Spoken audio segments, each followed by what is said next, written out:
बनर्जी ठीक है, अभिषेक बनर्जी ठीक नहीं है। अभिषेक बनर्जी कोई ममता बनर्जी है ही नहीं, उनका रेप्यूटेशन इसलिए बहुत मैं ही कह रहा खराब हूं है। कि लोग ये कह रहे हैं, बागी विधायक भी ये कह रहे हैं कि ममता बनर्जी हमारी नेता, यानी कि ममता बनर्जी के अभी व्यवहार को, उनकी क्षमता को, उनके प्रभाव को समझ रहे हैं, इसलिए अभी भी नेता मान रहे हैं। हाँ, मान तो रहे हैं, लेकिन अगर ममता बनर्जी को नया पार्टी अभी खड़ी करना है, इस उनका उम्र 70 के ऊपर हो गए, जहां उनके जितने सारे उनका जो इकोसिस्टम नेटवर्क जो भी है, ग्राउंड का पकड़, अगर उससे ज्यादा से ज्यादा अगर लोग निकल गए सिर्फ अभिषेक को लेके, क्या ममता बनर्जी खड़े हो पाएंगे? पता नहीं है, पता नहीं। इंतजार करेंगे। अजीत जी, मैं संजय जी के पास आता हूं, लेकिन छोटा सा सवाल। आप हमेशा ये कहते हैं कि देखिए, वर्तमान की जो सरकार है, मोदी सरकार है या बीजेपी के राज्यों में जो सरकारें हैं, बहुत सारी सरकारें चल रही हैं, लेकिन बहुत सारी कमियां हैं, बहुत सारे मुद्दे हैं। नीट का मुद्दा है, सीबीएसई का मुद्दा है, महंगाई का मुद्दा है, आर्थिक अर्थव्यवस्था का मुद्दा है, गिरता हुआ रुपए का मुद्दा है, लेकिन लड़ाकू क्षमता नहीं है, सड़क पर उतरने की ताकत नहीं है, वो बड़ा माहौल बनाने की क्षमता नहीं है, इसलिए सरकार बेफिक्र है, इसलिए विपक्ष उतना माहौल नहीं बना पा रहा है। लेकिन बंगाल अलग है, बंगाल में ममता है, बंगाल में राहुल गांधी नहीं है ममता, बंगाल में ममता है। इसलिए मुझे लगता है कि अगर समय मिला तो संगठन को खड़ा कर सकती है, चाहे नया ही क्यों ना हो, नए चेहरे क्यों ना हो।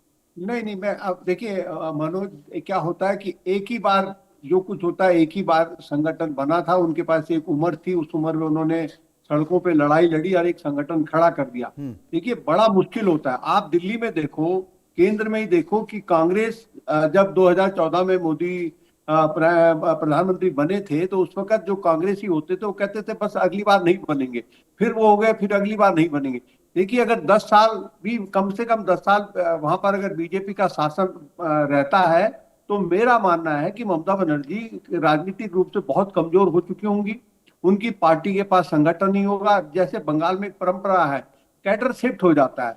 अब अच्छा, बीजेपी और आरएसएस जिस ढंग से काम करते हैं, अगर उनके कैडर में ढंग के लोग होंगे तो ले लेंगे उनको वापस। तो टीएमसी का कैडर बिखर जाएगा बुरी तरह से, नेता बिखर गए। तो मेरा मानना, अब इस एज में आके ममता बनर्जी न तो वो संघर्ष कर पाएंगी, ना वो लड़ाई लड़ पाएंगी। मैं इसके उलट ये कहता हूं कि कांग्रेस के लिए बीजेपी ने एक जमीन तैयार करी है। अब वो कांग्रेस पे कितना दम है, क्यों मैं कांग्रेस की बात इसलिए कर रहा हूँ कि 140 साल पुरानी पार्टी है, उसका अपना कार्यकर्ता है, नेता है। बस एक नेता, एक ऐसा नेता चाहिए जो एक तरीके से जमीन में हल चलाए, उसको उपजाऊ बनाए। जिस दिन ये नेता मिल जाएगा तो शायद उपजाऊ जमीन को बना लेगी कांग्रेस। तो अब मेरा मानना है कि ममता बनर्जी का अब एक सूर्य जिसे कहते हैं वहां पर अस्त हो चुका। मुझे नहीं लग रहा कि अब बहुत ज्यादा उम्मीदें हैं। महाराष्ट्र में मेरा मानना है शरद पवार, उद्धव ठाकरे की का कोई मतलब मैं मानता हूं उनके अस्तित्व को बचाने की लड़ाई जो लड़ रहे हो लड़ नहीं पाएंगे। तो अब स्थिति, और मैं बिहार को भी जोड़ रहा हूँ इसमें कि बिहार में भी आरजेडी, अब मुझे नहीं लग रहा जब तक लालू यादव है, राबड़ी देवी है, वो एक सम्मान उनको मिलेगा।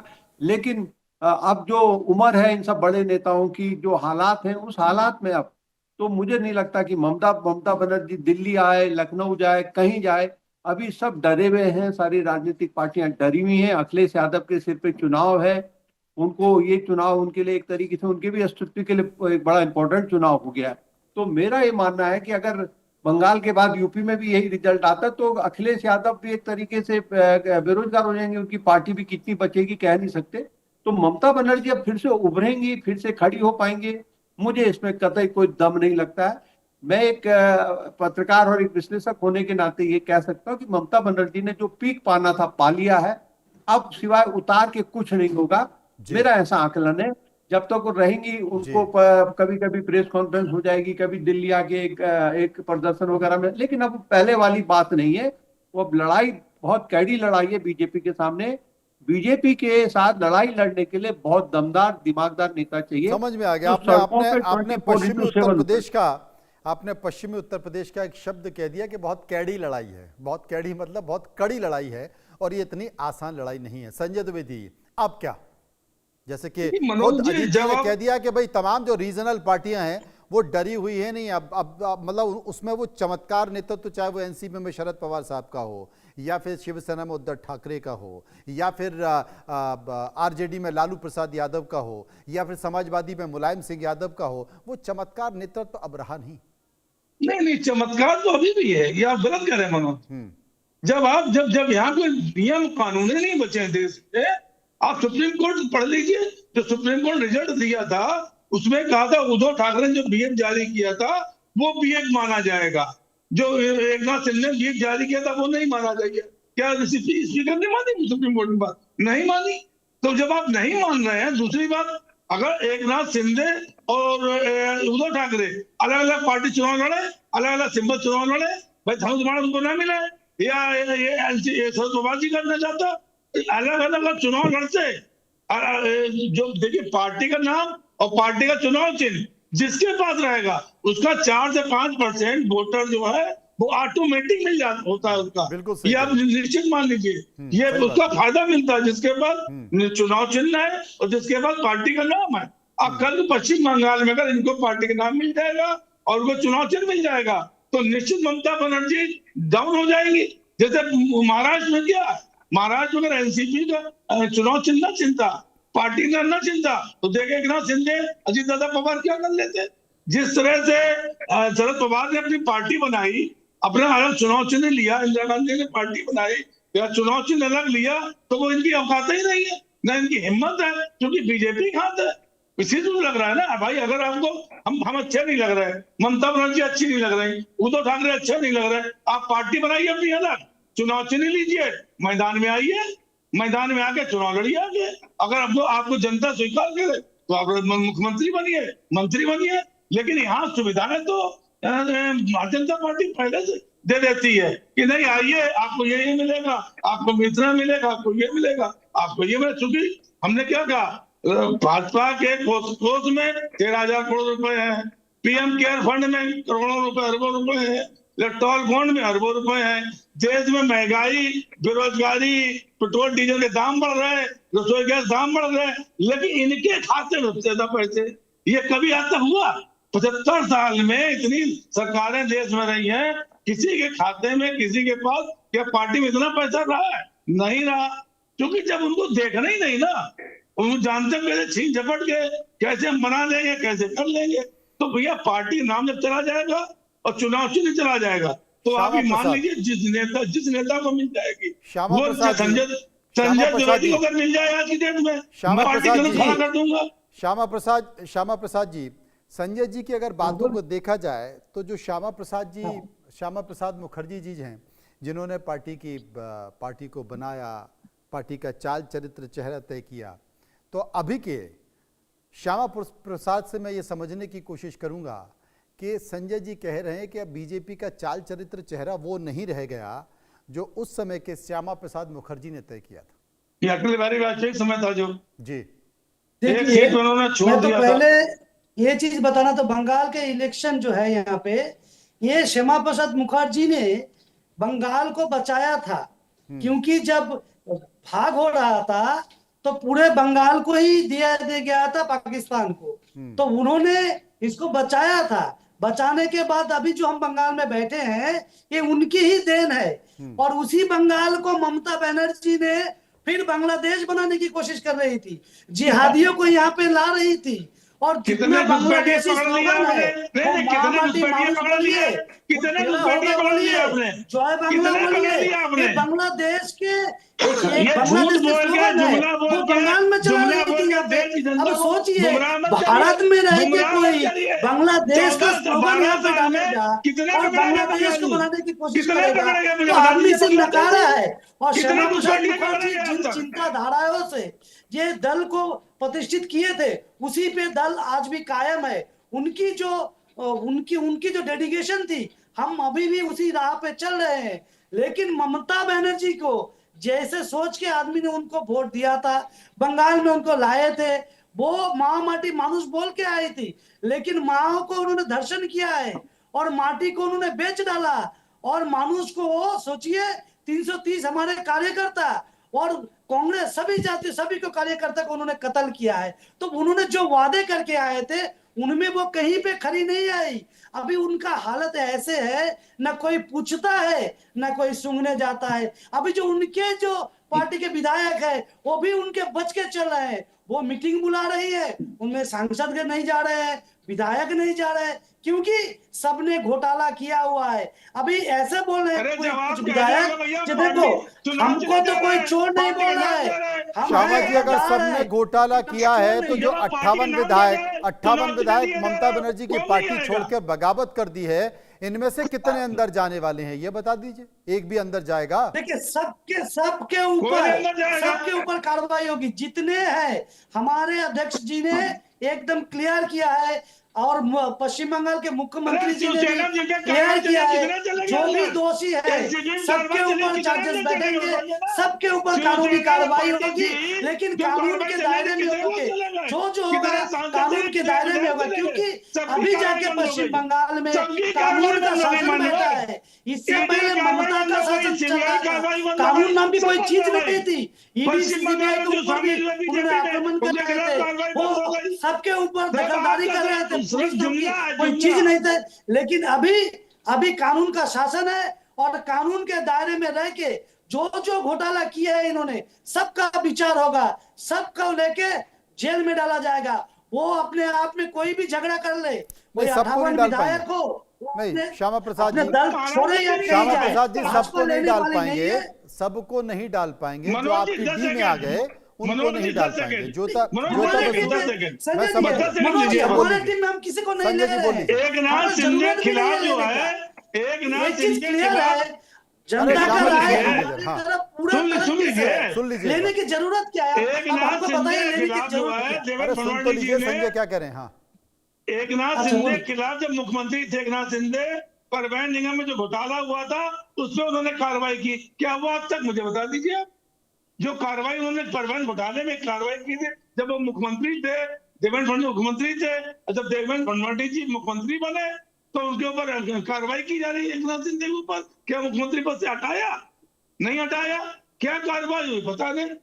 तो ये तो देखिए सब यही बात है। ज्योता जी मेरे साथ मौजूद है। ज्योता जी, अभी श्यामा प्रसाद इस बात का जिक्र कर रहे थे कि हमारे 300 कार्यकर्ताओं की हत्या भी की गई, टीएमसी के नेताओं के द्वारा, टीएमसी के कार्यकर्ताओं के द्वारा, बदलापुर जिसे कहा जाता था चुनाव के बाद। तो 300 कार्यकर्ताओं की जिन्होंने हत्या की होगी, तो तमाम अपराधी आइडेंटिफाई भी होंगे, उन अपराधियों के खिलाफ कार्रवाई भी होगी। अब ये 58 विधायक आ गए हैं, तो ये मान लिया जाए कि 58 विधायक तो सुरक्षित हो गए, उन्होंने अपने आप को बचा लिया, ये मान लिया जाए। श्यामा प्रसाद भले ही दावा कर रहे हैं कि भाई सरकार है, छोड़ेगी किसी को भी नहीं, लेकिन ये तो मान लिया जाए कि 58 तो बच गए। अब और कितने राज्यसभा और लोकसभा के सांसद बचना चाहते हैं वो भी इधर आ जाए, वो भी तय हो जाएगा। इसके अलावा जो बचेंगे उनके बारे में देखा जाएगा, विचार किया जाएगा। हाँ देखिए, अगर एमएलए होने की नाते वे लोग बोल ही सकते हैं हम लोग ने कुछ नहीं किया, क्योंकि जो होता है, जो मारपीट जो होता है वो तो ग्राउंड पे होता है, ग्राउंड की वर्कर के बीच में होता है। तो ऑब्वियसली बीजेपी को तो कुछ तो पकड़ना ही पड़ेगा, क्योंकि उनका कार्यकर्ता बहुत बहुत खफा है, उनको तो एक्शन तो लेना ही पड़ेगा। लेकिन हाँ, डायरेक्टली एमएलए के साथ एक्शन होगा या नहीं वो तो हम नहीं बोल सकते। अगर ये एमएलए अगर ममता बनर्जी को छोड़ के चले जा सकते हैं, ये क्या इनका कार्यकर्ता, तृणमूल का कार्यकर्ता के हाथ नहीं छोड़ सकते? छोटा मोटा कार्यकर्ता जो तो गुंडे जो होते हैं वो तो छोड़ देंगे हाथ, वो बात नहीं है। बात है कि देखिए बीजेपी का कोशिश रहेगा, है अभी भी कोशिश जो है अभी वो है ममता बनर्जी फिर से ग्राउंड में ना पकड़ बैठा सके खुद की, और इसीलिए बहुत जरूरी है। तो इसी स्क्रिप्ट पे अगर आप बोलते हैं कि बीजेपी किसी को पार्टी में नहीं ले रहे हैं, ये ऑलरेडी ये लोग बोल चुके हैं कि हम लोग नहीं ले रहे हैं। एमपी में लोकसभा इलेक्शन वाला एमपी वाले क्या होगा वो उसके बारे में मैं नहीं बोल रही हूँ, मैं एमएलए के बारे में बोल रही हूँ। जरूरत भी नहीं है बीजेपी को, लेकिन अगर कोई आपके हाथ में ऐसे प्लेटर में सर्व कर दे कि हाँ ममता बनर्जी का पॉलिटिकल फ्यूचर हम लोग खत्म कर देंगे, तो बीजेपी तो लेगा ही, है ना। ये बात तो वही हो गया। अजीत जी, क्या अब इसके अलावा कुछ और, या ममता बनर्जी और अभिषेक के इर्द गिर्द सरकार की कार्रवाई घूमती रहेगी, राजनीतिक घटनाक्रम घूमता रहेगा, साल 2 साल मुझे लगता है कि अगले लोकसभा तक निकल जाएगा। और जिसका जिक्र ज्योता बसु कर रही थी कि अभी ये कोशिश होगी कि ममता बनर्जी अपनी ज़मीन पर पकड़ ना बनाए, क्योंकि सामने जो है वो एक चुनौती तो लोकसभा चुनाव की भी है ना, 29 की, विधानसभा के बाद वही है बंगाल में। देखिए, बीजेपी की जो अभी तक मैं कार्यप्रणाली देख रहा हूँ 10-12 साल से जो भी है, लोकसभा चुनाव में भी बीजेपी ने तमाम बड़ी बड़ी बातें करी थी कि हम गांधी परिवार के फलाने रॉबर्ट वाड्रा तमाम लोगों को गिरफ्तार करेंगे। बीजेपी नहीं करेगी। मेरे को लगता है ममता बनर्जी से जो बदलापुर लेना था हो गया। ये आज के ये जो हुआ है, जो पार्टी टूट गई है, उसके बाद मुझे नहीं लगता कि ममता बनर्जी से अब बहुत बदला लेने की बात है। जो देखिए, जो असामाजिक तत्व हैं या गुंडे हैं, उनको तो पुलिस अपने तरीके से हैंडल करेगी। देखिए, पुलिस प्रशासन को सब कुछ पता होता है, कौन क्या कर रहा है, कौन कैसे कर रहा है। एक छोटा सा उदाहरण उत्तर प्रदेश का तुमको देता हूं मैं। जब कल्याण सिंह मुख्यमंत्री बने थे और मुलायम सिंह यादव मुख्यमंत्री होते थे, उससे पहले 90-91 की बात है, वही पुलिस वाले थे, वही एसएसपी थे, वही डीआईजी थे, वही डीजीपी थे, जो ये कहते थे कि अपहरण हो रहा, बलात्कार हो रहा, रोज हत्याएं हो रही हैं। वो कहते थे साहब हम क्या करें, यहाँ तो पहले 2 लाख लोगों के लिए पुलिस फोर्स थी, अब 20 लाख लोग हो गए, कैसे संभाले हम उनको। वही पुलिस फोर्स थी, कोई पुलिस फोर्स नहीं बढ़ी, उतनी ही थे। लेकिन उसी पुलिस फोर्स ने 1 महीने के अंदर पूरे गुंडा तत्वों का सफाया कर दिया था। इच्छा शक्ति किसकी है? कैप्टन की है। कैप्टन अगर शुभेंदु भट्टाचार्य चाहेंगे कि बंगाल भी उत्तर प्रदेश की राह पे चले, कानून व्यवस्था काम करे, गुंडे खत्म हो, तो उसके लिए अब ममता बनर्जी का जो ऑपरेशन होना था मेरे ख्याल से हो गया। उसमें मुझे अब कोई ज्यादा नहीं दिख रहा। लेकिन हाँ, मैं संजय द्विवेदी जी को मेरे ख्याल से नैतिकता और उसकी बातें नहीं करनी चाहिए। उद्धव ठाकरे बीजेपी के साथ मिलकर चुनाव लड़े थे, अब मुख्यमंत्री किसके साथ मिलकर बने? कांग्रेस के साथ। सुनिए, अरे सुनिए तो सही आप, अरे भाई साहब सुनिए तो सही आप, अरे सुनिए तो सही आप। उद्धव ठाकरे विचारधारा क्या थी? विचारधारा क्या थी आपकी? उन्होंने अजीत दादा पवार से पहले बना दिया था। अजीत दादा पवार के साथ उन्होंने पहले बना दी थी। जानकारी पूरी रखिए मानवर। अरे 2014 में गठबंधन किसने तोड़ा था? नहीं, मेरे को सिर्फ इस बात का जवाब दीजिए, उद्धव ठाकरे किसके समर्थन से मुख्यमंत्री बने? मेरी बात सुन लीजिए, 2014 में गठबंधन किसने तोड़ा था? किसने तोड़ा था? 2014 में गठबंधन बीजेपी तोड़ा था। और अजीत दादा पवार साहब मुख्यमंत्री किसने बनाया? मुख्यमंत्री गठबंधन किसने लिया? एनसीपी का। किसके खिलाफ लड़ी? अरे आपकी पार्टी का उदय कैसे हुआ? आप तो सीनियर हैं, आपको जानकारी होगी। अरे पहले आप जानकारी कर लीजिए ना। हाथ छोड़ गया। सुनिए मेरी बात, आप शरद पवार जी ने लड़ाई किसके खिलाफ लड़ी? कांग्रेस के खिलाफ। कांग्रेस को तोड़ के अपनी पार्टी बनाई। आप सिद्धांतों की और विचारों की बात करते हैं, खामोखा करते हैं आप बताइए। शरद पवार की तो कांग्रेस तोड़ के अलग हुए। शरद पवार कांग्रेस तोड़ के बने ना, कांग्रेस तोड़ के बने ना। अरे रुक जाइए, अरे रुक जाइए,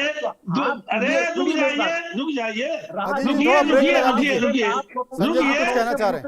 अरे रुकिए 10 सेकंड रुकिए। अरे भैया रुकिए तो, मुझे इसका जवाब दीजिए, पहले रुकिए मुझे इस बात का जवाब दीजिए। आप पहले बताइए उद्धव ठाकरे 2 ही मिनट बचे हैं मेरे पास, एक बार उनको संजय जी कुछ कहना है, बताइए। हरियाणा में जानना चाह रहा हूँ उद्धव ठाकरे मुख्यमंत्री। अरे उनके पास भी हेडलाइन के पीछे कुछ है।